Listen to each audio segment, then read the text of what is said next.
Neurologo. No, fregato, non era un neurologo. Uffa. No. Ho trovato queste su Wikipedia. No, non hai letto con attenzione. Ero di fretta, tu eri il padre della Canalisi. Bravo, bravissimo. C'era scritto. Tra le sue scoperte, la più spassosa e secondo me la più vera è quella del lapsus freudiano. Sì. Ossia, quando tu sbagli a parlare e dici una parola al posto che un'altra, ma guarda caso, questa parola che ti scappa in qualche modo è sempre legata alla tua persona o al contesto di quello che stai dicendo, anche se è di senso diametralmente opposto. Questo è il lapsus. E noi ne abbiamo preparato per il nostro amatissimo pubblico una top 10 dei lapsus politici e non che hanno fatto la storia del lapsus per l'appunto.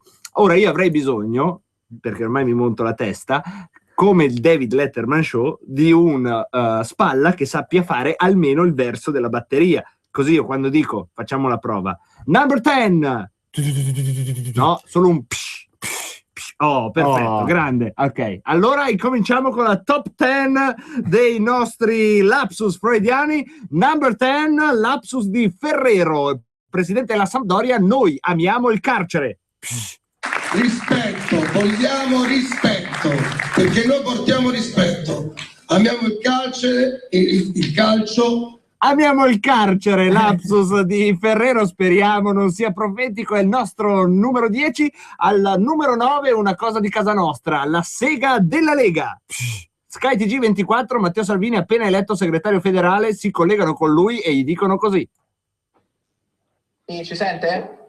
Buonasera, buonasera a tutti. Buonasera, ovviamente complimenti per il risultato delle primarie, non è evidentemente nella sede della Lega Nord, ma è in la sega della Lega per Sky TG24, hanno provato a menarcela, ma non soltanto lapsus così di tipo sessuale, c'è anche a che fare, diciamo, con la storia della famiglia. E la nostra posizione numero 8, Bianca Berlinguer, ha un lapsus sul PC. Però lei ieri appunto aveva quello che peraltro ci ha ripetuto anche adesso, cioè aveva accusato il PC di essersi, il PD scusi. Il PC non c'è più da tempo, non so se ci sono dei nostalgici. Il PD mi sono corretta subito. E restiamo in epoca berlusconiana. Questa era Bianca Berlinguer che intervistava Casini alludendo al PC, il partito di cui il padre fu l'ultimo grande segretario. Restiamo, dicevo, al TG3, restiamo in epoca berlusconiana. Correva l'anno 2008, Berlusconi con la cordata dei capitani coraggiosi salvava all'Italia ed è la nostra numero 7. Berlusconi, un'azienda che perdeva centinaia di milioni all'anno, la sinistra aveva tentato la svendita Air France, ha detto il Presidente del Consiglio, c'era il dovere di intervenire e siamo intervenuti aiutati da una grande banca. Ci siamo riusciti, ha detto Berlusconi, ci sarà una compagnia nuova, finanziariamente sana, che non peserà più sulle spalle degli italiani. Sulle palle degli italiani, vedete come il lapsus alle volte è molto più chiaro dei giri di parole utilizzate. Incominciamo ad andare nella zona calda, signori. Numero 6 della nostra classifica è Marcello Dell'Utri, intervistato da niente poco di meno che Michele Santoro sul tema della mafia e si lascia un po' andare. Numero 6, Marcello Dell'Utri. Per dirle. Quindi è chiaro che io purtroppo essendo mafioso, Lapsus di Dell'Utri, immortale questo, ma siamo sempre in tema di mafia. Andiamo al numero 5, c'è Rosy Bindi che finalmente si insedia come presidente della commissione antimafia, ma ha un'idea tutta sua di quello che deve fare la commissione antimafia e lo svela con un lapsus, forse. Numero 5, Rosy Bindi. Incrociati. Ci dovremmo unire per gli scopi e le finalità della Commissione, che sono quelli di fare di combattere la lotta alla mafia. Combattere la lotta alla mafia, ecco a cosa serve la Commissione antimafia, grazie al lapsus di Rosy Bindi, e arriviamo in zona quasi podio. Quarta posizione, incomincia ad arrivare lui con una delle sue migliori, Berlusconi, che parla della operazione di nuove città fatte in Abruzzo e insomma dice così, è la nostra numero 4.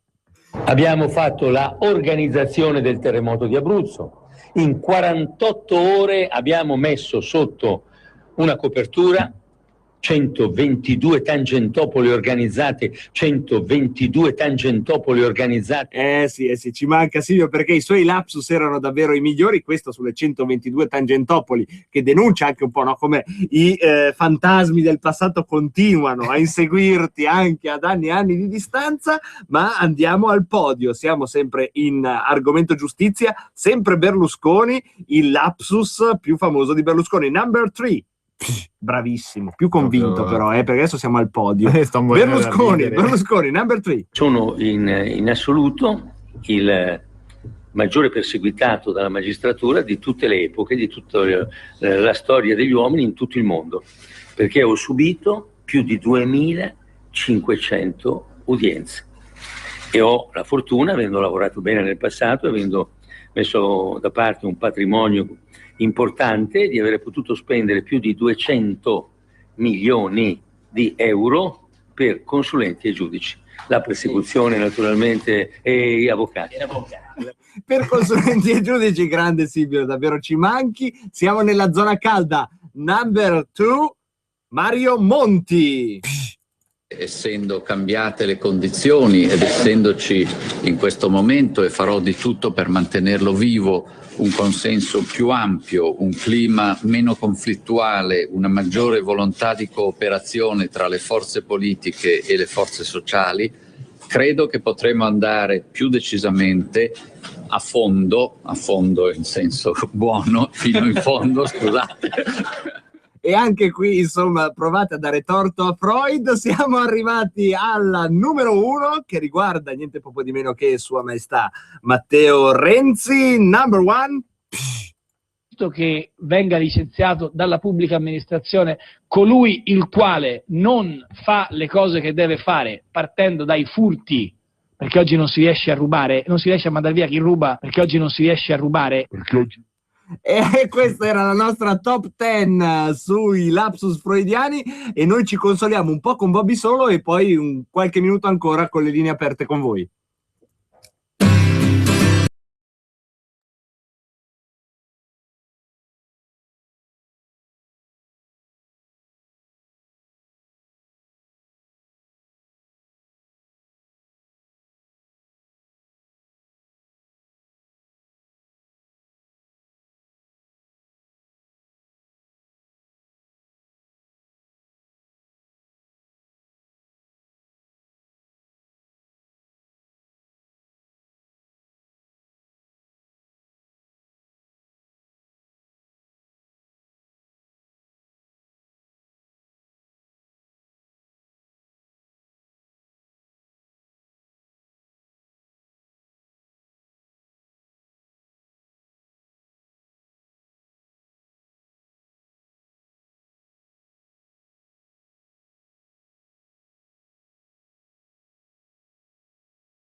A 9 minuti dal termine di questa puntata di Rebelot, e la domanda quella che faccio a voi a questo punto è questa puntata freudiana. Abbiamo parlato un po' di tutto, abbiamo chiuso con i lapsus, ed è la domanda da $1 milione, quella che vi faccio quando non ho idea di farvi delle domande più specifiche, e l'unica domanda che davvero non trova risposta nel mio cuore è: qual è la morale della puntata di oggi? Oddio.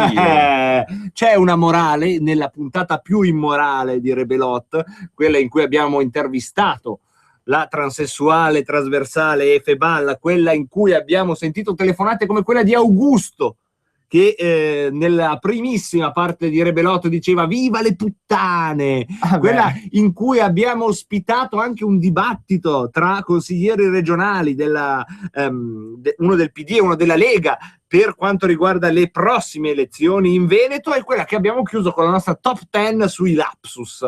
Ora datemi una mano, c'è un filo che lega tutto quello che abbiamo fatto, oppure se non c'è ditemi che non c'è? Secondo te c'è?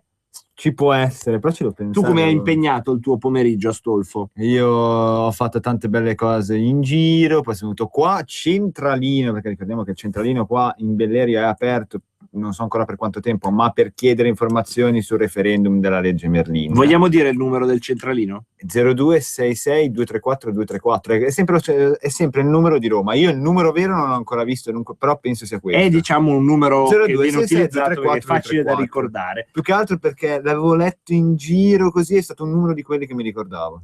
Era un numero che ti ricordi, perché tu hai una grande capacità mnemonica, molte volte è brutta avere la memoria fotografica. Tu hai una grande memoria e diciamolo anche, insomma, questa cultura che ogni volta mi disorienta.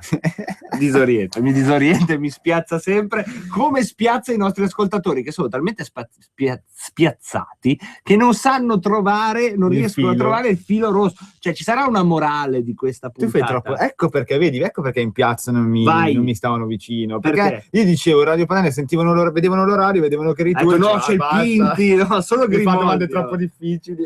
È grande comunque la tua esperienza da inviato, è veramente stata una grande esperienza. Mi hai anche raccontato che hai avuto nella tua storia di militanza politica la prima esperienza da fermato dalla polizia. Vogliamo dirlo? Vogliamo raccontarla in presa diretta? Cosa stava succedendo, Astolf? Ma niente, davamo il benvenuto a tutti coloro che dal mondo, dall'Europa e dal mondo arrivavano per Expo. Sì, in che modo? Con uno striscione bellissimo. Che hai fatto tu? No, non ho avuto l'onore di farlo perché ero qui con te.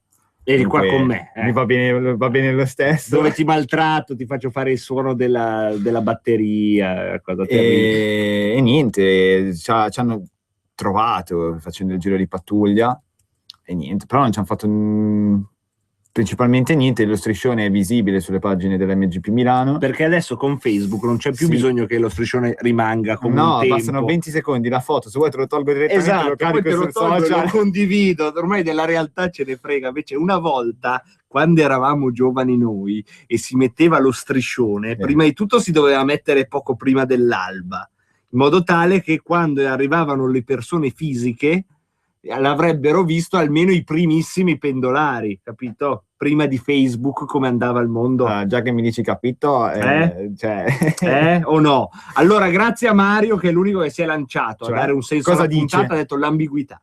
Oh, no, dai, può essere anche l'oggettività delle... Vabbè, ma può essere anche che magari, per esempio, sulla legge Merlin tanta gente non è d'accordo perché avrà i suoi motivi. E questo noi cerchiamo di sondarlo giorno per giorno, ma anche oggi non siamo riusciti a intercettare nessuno che è contrario per dei motivi razionali alla legalizzazione della prostituzione. Ma su quella lì, secondo me legalizzarla porta soldi, ma qualcuno non gli va bene per ovvi motivi. Se qualcuno ti viene a dire io non sono d'accordo, penso che gli ovvi motivi ci siano. Se io legalizzo la cosa, dopo magari devo anche lasciarmi la ricevuta, sapere chi sono noie. Se sono sposato è una noia. È una noia. Se sono fidanzato è una noia. Se sono single va bene. Se sei single sei bello che tranquillo. Allora, bella gente, noi andiamo comunque sia, anche se non trovate il filo logico di questa trasmissione, la buona notizia è che comunque sta andando verso il suo termine con la sua sigla.